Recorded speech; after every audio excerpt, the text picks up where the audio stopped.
On est là dans le grand réveil de toutes les nations. Voulez-vous de l'humanité comme modèle de société? Il n'y a pas de problème, il ne va pas y avoir de mort, euh, tout est sous contrôle, il n'y a pas à s'inquiéter, ça va rester confiné à la Chine. Si c'est pas ça que l'homme veut, autant passer à autre chose. Mais la fin, ce sera la fin. Salut à tous. Ouais, donc ouais, petit live vite fait, voilà. Mais on va comprendre qu'effectivement, bah, on est toujours dedans parce que bah, l'ego de chacun, l'ego individuel, l'ego de groupe, la réalité, la perception, la loi, tout ça, c'est toujours une affaire personnelle, plus ou moins en groupe ou pas. Et l'entendement n'y est toujours pas dans comprendre qu'effectivement, il y a beaucoup de choses à comprendre. On doit y aller, on va aller dans la bonne direction, mais bon, vous vous doutez bien que à partir du moment où l'ego est là, on ne va pas y arriver. Ça, c'est clair. Que ce soit en titre individuel ou en groupe. Il ne peut pas y avoir d'entendement. L'entendement, le raisonnement, c'est la clé de voûte qui doit permettre de nous en sortir. Donc, du coup, c'est vrai que quand ça commence par moi, ça ne peut pas le faire. Quand ça commence par nous, ça ne peut pas le faire non plus. C'est une vision plus grande. Ça, c'est important. Donc, on se rend bien compte qu'on nous a emmenés dans un cul-de-sac. Comment, comment, on s'en fout. S'il n'y a pas de raisonnement, on ne comprend pas pourquoi on existe dans une société où on est dominant-dominé et qu'elle a cette structure-là dans l'art de nous asservir, qu'elle prend notre énergie et que, grosso modo, on ne peut pas s'en sortir. Alors, on peut résoudre ce problème assez rapidement si suffisamment de gens sont intelligents. Et cela, ça peut le faire très rapidement. Mais pour ça, il faut vraiment avoir de l'entendement. Voilà. L'entendement de savoir qu'on est tous vivants. Dans le règne du vivant, bah, on est vivant. On aime tous quelqu'un, on a tous des proches, on a tous envie de vivre, on a tous envie de partager. Et rien ne se fait sans le partage. Le partage, c'est le propre du vivant, de l'univers qui existe, et nous, on est là, on est dedans. Il y a donc un phénomène très particulier à la vie. Connais-toi toi-même, tu connaîtras l'autre. C'est effectivement l'autre secret de la géométrie variable. L'autre est un autre que toi. Aime ton prochain comme toi-même. Voilà. Voilà. Ma liberté s'arrête là où commence celle des autres et réciproquement. Voilà. Donc oui, il y a tout ça. Tout ça, c'est de la lecture volumique où effectivement, on rentre vraiment dans le vivant. Pas en le survolant comme si l'autre était un fantôme et que soi-même, on soit tout pour soi-même. Cela ne se peut pas. Alors oui, dans tous mes lives, dans tous les lives que je fais, ça n'est pas un rapport d'opinion. Je me fous royalement de mon opinion moi-même, puisqu'effectivement, la réalité, elle, ne ment pas. C'est la réalité du monde qui se passe de moi. Connaître la vérité, c'est une vérité où moi-même, je n'existe pas dans la notion, puisqu'effectivement, elle existe sans moi, elle existe sans vous à un moment donné, mais fondamentalement, au moment où nous en sommes, c'est aussi la maison dans laquelle nous habitons. C'est une maison sans mur, c'est vrai. C'est une maison sans structure, ou presque, où il y en a de multiples. On voit, il y a les règnes en général, voilà, l'aspect structurel des choses. Donc, on existe sous une société qui fonctionne comme ça, où la représentativité de chacun, dans la notion où on est chacun son propre repère, voilà, cette représentativité, voilà. On va marquer repère, puisque repère, représentativité, c'est un substantif, c'est une racine, mais la représentativité, c'est le repère, c'est donc le point de repère, c'est la législation, repère, représentativité. Voilà, on va faire comme ça. Vous savez que c'est la représentativité, puisque c'est très long à écrire, c'est aussi souvent, même pour moi. Donc oui, on doit comprendre qu'on vit comme ça, cette représentativité, elle est captée à la base, trop transmise au sommet, effectivement. On connaît la mathématique d'un volume, c'est sa propriété, tant dans son aspect volumique que dans sa forme structurelle, matériel, animatif, végétatif. La masse, son minéral, sa structure, son point d'appui. On y reconnaît trois règles, le minéral, l'aspect végétatif de cette structure, sa capacité d'assemblage, son animatif, son rapport à l'animation cosmique et générale. C'est l'entrée en matière, c'est une base zéro. C'est l'univers même du volume. Même pour le volume où on n'y voit pas de cloison. Donc, ça n'est pas un rapport personnel dans la lecture, c'est une lecture structurelle de notre environnement. C'est ça qui est la clé. La vérité de toute chose, c'est comment se forge la réalité de toute chose. Il n'y a donc pas d'opinion à avoir.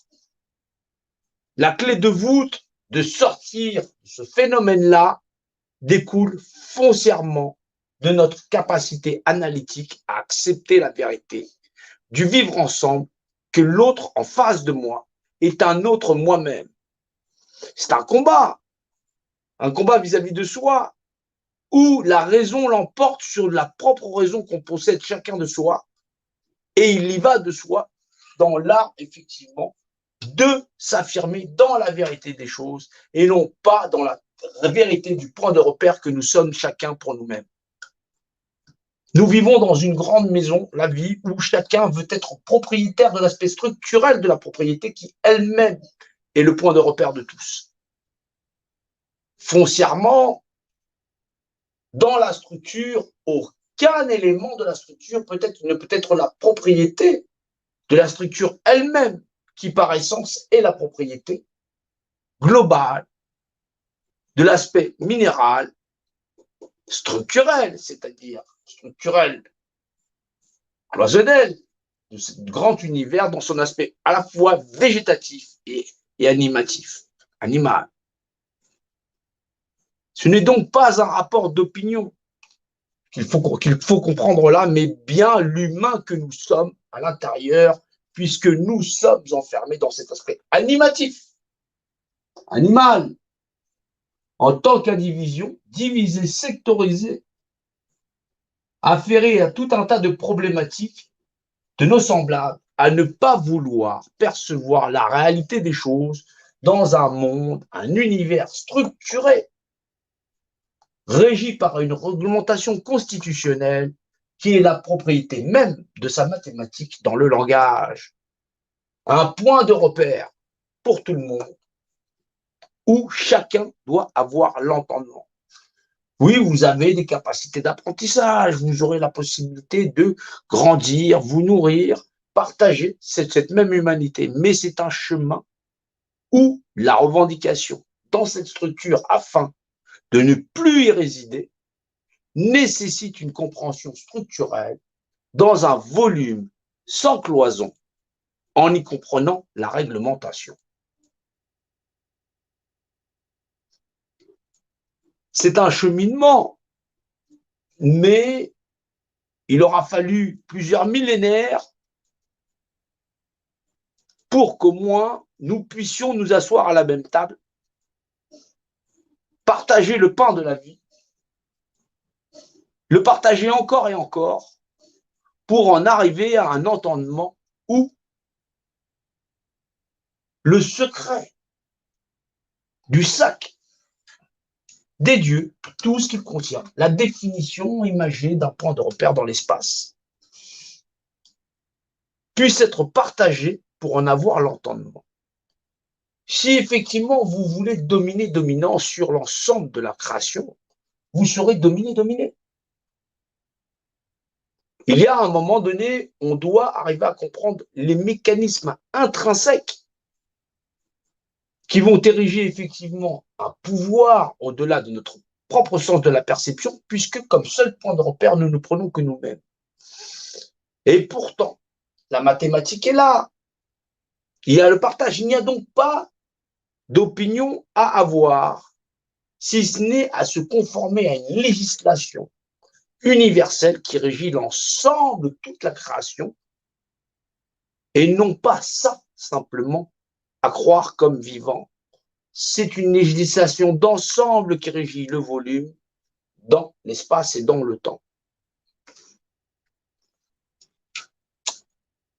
Nous voyons bien que, à travers les millénaires, l'histoire des hommes a largement été très complexe, mais en vérité n'a écrit que la domination du contrôle pyramidal sociétal comme modélisation de société. À l'insu des hommes, dans une conquête générale, faisant ainsi que l'homme s'asservit à lui-même d'abord par la force, bon gré mal gré, que lorsqu'il en a les moyens de pouvoir s'y prononcer après une période collégiale, il établit par lui-même une formidable pyramide des normes et de Ponzi dans lequel il déciderait lui-même de vouloir imposer sa propre volonté comme système de compétition dans l'art de subsister. Ça n'est tout simplement pas possible. Nous sommes dans un cul-de-sac, amené à une période de l'histoire où le raisonné, a accepté une législation commune, non pas personnelle écrite par les hommes, mais bien en conformité avec l'univers et de ses lois, doit pouvoir prédominer. C'est-à-dire la capacité du raisonnement à avoir l'entendement, que nous vivons sous une législation volumique qui régit à la fois tous les éléments dans l'art du vivant et dans l'art de cette géométrie globale, où l'autre est un autre que nous-mêmes dans l'art d'être du vivant. C'est donc un partage, c'est une énergie formidable que l'art de la géométrie variable, qui gère à la fois l'ensemble de l'univers et du vivant. Bien sûr, c'est assez complexe. Il faut comprendre que dans la lecture volumique, on y retrouve effectivement toutes les... Et là, on peut parler du cube, simplement. Ce qui est égal à lui-même, c'est l'art d'être égal à lui-même. C'est pour ça qu'il sert de référence. Voilà, puisque chaque côté est égal à lui-même, c'est-à-dire au niveau de l'entendement, au niveau du raisonnement, et que dans cette fonction-là, on peut y recalculer toutes les autres fonctions en elles-mêmes, bien sûr, la sphère en faisant partie. Donc oui, l'art de la gématria, l'art général de ce qu'on appelait autrefois l'art des enchanteurs, effectivement, le principe de la création qui a fait largement contes et légendes, il est à portée des hommes, il est à portée du vivant. C'est pourtant là où nous devons regarder pour solutionner, effectivement, qui veut l'équité pour lui-même, la veut forcément pour les autres. Ce combat, cette lutte générale et sociale ne prendra fin que lorsque l'entendement aura repris sa place là où il doit résider et subsister pour l'infini des temps. Nous ne pouvons pas modéliser comme cannibalisme sociétal le modèle général du modèle de notre civilisation. Oui, ce secret est largement connu des civilisations anciennes. Oui, vous êtes dans le sac qui n'a pas de fond et vous ignorez tout de cette réglementation. C'est donc pas une question d'opinion.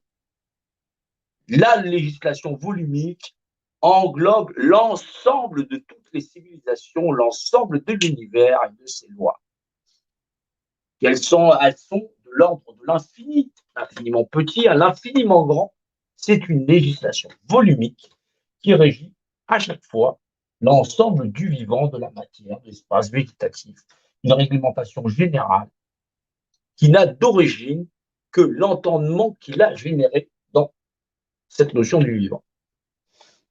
Alors oui, ce secret, il est là, il est pourtant bien visible, mais imperceptible à l'homme dans ce qu'on appelle le rayonnement fractal de son environnement à mieux comprendre ce qu'il en est. Donc, on ne va pas faire de la géométrie variable dans l'art, effectivement, de comprendre tout ce qu'il y a dans l'art général, mais il faut mettre un terme à ce qui se passe dans la révolution des peuples et des nations en ayant comme pour changement ce paradigme comme changement de législation. Donc oui, l'homme, il doit faire un cheminement qui lui est propre, soit effectivement il s'effondre sur lui-même en voulant perpétuer le cannibalisme sociétal et établir qu'il n'est pas humain en concédant sa représentativité. Et là, vous vous rendez bien compte que c'est bientôt presque finalisé. C'est est-ce que nous allons arriver à récupérer les clés de dire nous sommes l'humanité, nous sommes des humains, tout à fait, nous le savons, mais cette humanité ne s'inscrit que dans la lecture générale de la réglementation et de l'acceptation du secret du sac des dieux comme modèle de civilisation, soit en vérité la législation de la représentativité où chacun est responsable de lui-même comme modèle de société et non plus acquiescer un système pyramidal comme système de gestion. C'est un changement global de modélisation où, effectivement, la pactisation des hommes, du vivant, à établir une société modèle où l'autre est un autre lui-même est le modèle général pour libérer le vivant. C'est donc un phénomène général qui doit être compris dans sa mathématique et dans sa logique et non pas dans l'art de la confrontation. Obliger les humains à un moment donné à se faire face, c'est aussi la double épreuve qui permet effectivement à l'édifice et à chacun des individus d'en connaître le poids et la mesure et de faire valoir son libre arbitre. Car au jamais la structure n'a de vocation à donner les cartes à qui effectivement renonce de plein droit à cette représentativité. Mais dans toute la période de cette histoire, de cette structure, l'homme a profondément évolué. D'un âge reculé où effectivement il n'aurait pas pu faire valoir cette humanité comme modèle de société par des ignorants qui auraient tout ignoré, à la fois du sac du secret des dieux et de l'aspect structurel dans l'art d'y être largement manipulé. Alors aujourd'hui, nous sommes là en train de faire face, après de multiples générations sur la Terre, à une réglementation d'un changement nouveau que nous devons faire valoir, soit effectivement concéder notre représentativité à un système global et général qui perpétuerait le cannibalisme sociétal comme un système automatisé où l'homme ne serait qu'une machine à consommer, ou effectivement d'être une civilisation conscientisée où le système éducatif et général serait celui d'apprécier la création et de ses lois, d'en approfondir l'entendement, mais de ne pas continuer à procréer des cannibales sociales où effectivement la denrée serait d'être soi-même à se dévorer. Puisque l'autre est un autre nous-mêmes, effectivement, c'est comme ça que nous devons le voir parce que nous sommes un dans la législation volumique et lié à ce grand univers. Donc une réglementation générale qu'il faut donc s'accorder puisque l'homme cherchait à s'émanciper dans l'égalité, dans la fraternité et dans la liberté. Il faut bien une législation qui règne au-dessus de lui et elle existe déjà. Pourquoi vouloir, dans le cadre de pactiser, vouloir s'élever les uns contre les autres? Ça n'est pas raisonné. La raison du plus fort est toujours la meilleure, à plus forte raison. C'est la raison d'origine qui, elle, normalement, doit se faire naturellement valoir. Alors les hommes, vous le voyez bien aujourd'hui, dans nos sociétés, dans la société, dans les sociétés largement globalisées et répandues en de multiples nations, on ne compte plus les drapeaux, on le voit bien, sur une planète bien ronde, comme qui dirait, peut-être plate, si ça plaît à certains, nous devons comprendre que nous sommes largement divisés. Largement divisés parce que nous sommes déraisonnés, parce que nous sommes sectaires, parce que nous sommes chauvins, parce que la notion d'ego nous importe beaucoup plus que celle de vérité. Cette vérité, pourtant, ne se discute pas. C'est l'art que nous avons tous besoin de respirer, de manger, de partager, et que nous sommes tous des semblables. Nous avons tous l'art de contribuer à cette société. Beaucoup sont volontaires eux-mêmes à s'ancrer de bonne foi à rentrer dans ce partage. C'est donc conscient que nous participons à la société parce que c'est bon enfant que nous sommes à être des créatures sociales et sociabilisées. Beaucoup se sont coupés de la société parce qu'effectivement, on n'y retrouve que là l'instinct animal, mais vraisemblablement, quand il n'est pas nourri de culture et de qualité, oui, forcément, ça ne pousse pas à partager. Donc, c'est une autre vision du monde qui s'ouvre à nous-mêmes et forcément, dans ce combat, il va falloir s'additionner pour être le fer de lance du raisonnement à la fois de l'individualité non partagée et des groupes à ne vouloir faire que le nombre, à toujours déraisonner, à n'avoir aucun entendement de la connaissance et du savoir et de savoir nécessaire à pouvoir rétablir la vérité. La vérité, c'est que nous sommes tous dans un grand univers où chacun est responsable de lui-même et ne peut être propriétaire de la propriété elle-même qui possède son sens propriétaire où chacun doit y contribuer. C'est une notion de partage étendue dans la bonne foi, des dogmes autrefois révélés, mais dont l'entendement ne peut être entendu sans la lecture simple d'un système volumique où on n'aurait rien ancré. Il n'est donc pas nécessaire que l'homme écrive dans le volume original, par son écriture, tout un terme de législation que par son cœur il devrait en avoir l'entendement. C'est donc un long cheminement depuis des âges reculés, où à faire valoir tu ne tueras point, pour pouvoir partager et vivre en communauté, nous avons cheminé tous ensemble pour pouvoir avancer. Il y a donc l'entendement profond de la lecture de la législation. Sinon, effectivement, nous allons finir en bien de propriété constitutionnalisé où, dans la globalité, nous aurons concédé notre représentativité.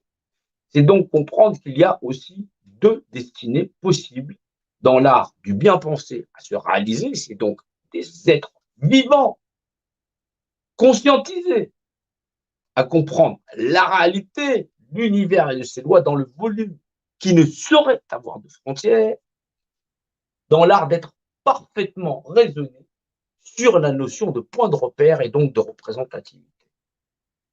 Nous sommes des points de repère pour les autres via la bonne manière d'agir et celle de partager. Non pas simplement pour nous-mêmes en tant qu'égoïsme profond, mais bien pour les futures générations qui, elles, normalement, devraient pouvoir s'offrir un savoir de qualité dans l'art de pouvoir échanger et de partager. Bien sûr qu'il y a des familles responsables à aimer leur progéniture, à aimer leurs anciens. Bien sûr que nous avons ce lien social où, en étant une seule et même espèce, et même reconnaître à la nature les mêmes droits que nous conférons à nous-mêmes. Nous savons que nous avons à nous sustenter, effectivement, dans nos besoins. Mais nous savons qu'effectivement, nous devons être raisonnables et savoir, dans le pacte général qui lie toute la création entre elles, à savoir, effectivement, avoir deux poids, deux mesures. C'est donc un cheminement général et non pas en reproduisant une pyramide sociale. Il n'en est pas question parce que sinon, c'est que nous n'aurions pas compris la leçon que nous venons de prendre dans l'art de changer radicalement notre humanité. C'est donc un art de raisonner qui doit pouvoir effectivement poser nos filières dans l'art effectivement d'être des exécutants, dans le chaînon humain, dans l'art de partager. C'est l'art de ne pas se jeter la pierre dans un édifice qui a trop longtemps duré et reconnaître là où est réellement le mal afin de l'éradiquer. Ça, c'est sûr. Nous le savons. Nous devrons passer par là. Mais pour cela, nous devons faire valoir ce que de droit cette humanité dans l'unanimité de l'acceptation de cette législation profonde à être humain et à comprendre fondamentalement que la notion de propriété n'appartient qu'au volume lui-même dans le cadre d'échanges. Et donc, dans cette création où nous serions tous égaux, fondamentalement, nous ne pouvons nous autoriser des droits, nous les octroyer, puisque nous-mêmes, nous appartenons à cette propriété mathématique dans le langage qui fait d'un autre nous-mêmes un ayant droit comme nous-mêmes. L'autre est un autre que moi, je le sais. Nous sommes ils sont je. Nous sommes vous, ils sont je. Nous sommes un tout. Nous l'apprenons, nous devons mieux nous former, mieux nous préparer et mieux nous tempérer. C'est forcément l'école du raisonnement qui doit l'emporter, parce que c'est le fer de lance du raisonnement. Les masses informes n'auront jamais de direction, les individualités n'auront jamais l'art d'être pesées pour savoir effectivement aller dans une seule direction où le raisonnement seul puisse aller. C'est l'art du cœur bien pesé. C'est l'art de l'empathie suprême via toute chose donnée parce que c'est l'art de mettre en sécurité tout ce que l'on aime sans jamais être troublé. Il est nécessaire de bien réfléchir quand on veut aller quelque part parce qu'effectivement, l'amour profond qu'on a pour soi-même, les autres, son prochain, dans l'art d'apprécier la vie, de la partager et de la faire redécouvrir en la laissant intacte pour les futures générations, c'est l'art de la pensée bien posée et raisonnée. Le système limbique est l'interprétateur de tous nos ressentiments, du chaud, du froid et de tous nos sentiments. C'est le siège du partage dans l'art d'analyser profondément comment, du plus profond de notre cœur, de notre âme, nous devons apprendre à bien savoir donner. C'est le poids de la balance qui va faire la différence dans cette grande révolution mondiale. C'est là, effectivement, d'avoir un réseau efficace de personnes qui vont être capables de raisonner dans l'art de partager le message de vérité qu'un volume possède ses lois, même pour le volume, il ne saurait avoir de frontières par point de repère dans la législation où l'autre est un autre que nous-mêmes dans l'art de partager. Ce n'est donc pas un rapport d'opinion, encore une fois, c'est une lecture fondamentale d'une lecture géométrique invariable, celle-là, puisqu'elle représente la législation dans la notion de propriété, dans la mathématique, dans le langage qui doit s'exprimer dans nos us sociales. Oui, nous avons encore beaucoup à faire, mais surtout, nous ne devons pas divaguer, diverger et effectivement faire valoir soi-même comme point de repère. C'est une valeur erronée et non comprise dans le tout, puisque soi-même, nous ne serions à nous-mêmes que dans l'erreur d'en vouloir nous diriger. Donc, c'est un travail formidable que nous avons à faire, à partager, qu'on retrouve dans des civilisations et des dogmes anciens qui ont valeur de vérité dans la réalité, celle du respect de tout un chacun, mais la mesurer à deux poids, deux mesures, en ayant l'entendement de la résultante de la représentativité concédée. Vous voyez que l'avenir ne se dessine pas bien, mais c'est encore une histoire de raisonner. Donc, là, arrêtez de regarder les médias, qu'il va falloir réellement être concentré, parce que sinon, le volume, il va vous garder dans l'illusion. Et dans cette illusion, les gens vont espérer, et l'espoir est vain, puisque c'est l'art de ne point agir, dans l'art d'analyser profondément la situation dans laquelle on est. Et cette situation, c'est bien la réalité, le fait que l'autre est un autre que nous et que souffrance il y est. Voilà pour ce live. C'était déjà pas si mal. Il n'est pas trop long. J'espère qu'il pourra être traduit par des gens qui savent le faire ou peut-être décoré par-ci par-là. En tout cas, nous avons beaucoup à travailler, nous avons beaucoup à faire et on se retrouve ce soir pour un live beaucoup plus complet sur l'histoire de l'humanité, un petit peu, la société, tout ce qu'il y a dans l'art de compiler pour pouvoir avancer. Je vous dis à plus tard.